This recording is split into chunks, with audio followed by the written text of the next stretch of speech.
Hello, I'm Karuna from Physiology Department, School of Medical Sciences, University of Science Malaysia. In this video, we are going to talk about carbon dioxide transport in blood. At the end of this video, I will also summarize both carbon dioxide transport as well as oxygen transport.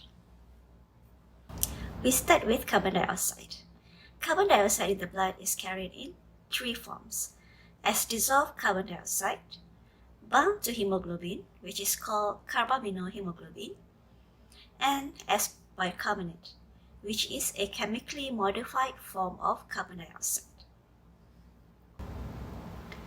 Similar to oxygen, a small amount of carbon dioxide is carried in dissolved form. According to Henry's law, the concentration of a dissolved gas is proportional to its partial pressure times its solubility constant. So the concentration of dissolved carbon dioxide in arterial blood is equal to its arterial pressure, which is 40 mm mercury, times its solubility constant, which is 0.07 milliliter per 100 milliliter of blood per millimeter mercury. So there is about 2.8 milliliter of carbon dioxide per 100 milliliter blood, which is about 7% of the total carbon dioxide content of blood. Compared to dissolved oxygen, it is only about 2%, despite its higher arterial pressure. Arterial pressure of oxygen is 100 mm mercury. But because oxygen solubility in the blood is lower, which is only 0.003 milliliter per 100 milliliter blood, compared to carbon dioxide solubility, which is 2.8 milliliter.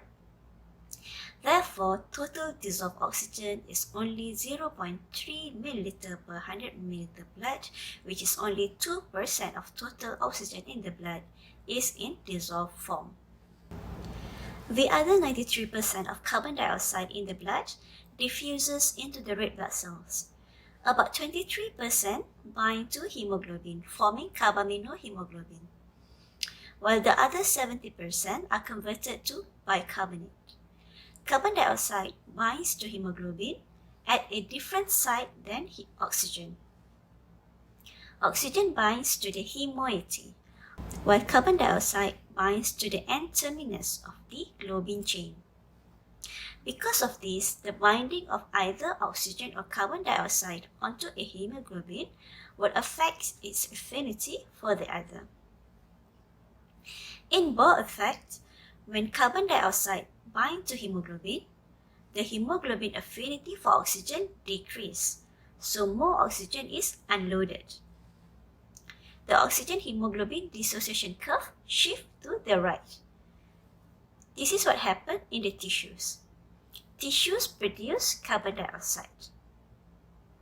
The high carbon dioxide in the tissues will make the unloading of oxygen from hemoglobin easier to meet the tissue's demand for oxygen.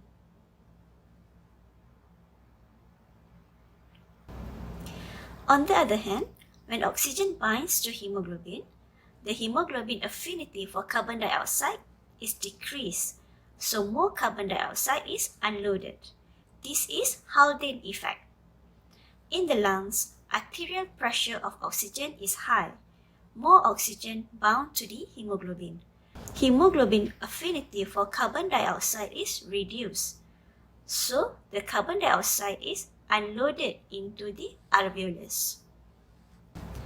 The other way carbon dioxide transport in the blood is in bicarbonate form. Carbon dioxide is produced from aerobic metabolism of the tissues. It then diffuses into cell membrane, across the capillary wall into the capillaries. This diffusion is possible because of the higher partial pressure of carbon dioxide in the tissues than in the blood. 7% remains dissolved in plasma. 93% diffuses into the red blood cells.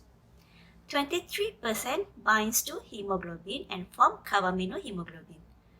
The rest 70% of carbon dioxide is hydrated by carbonic anhydrase to form carbonic acid. This process is reversible.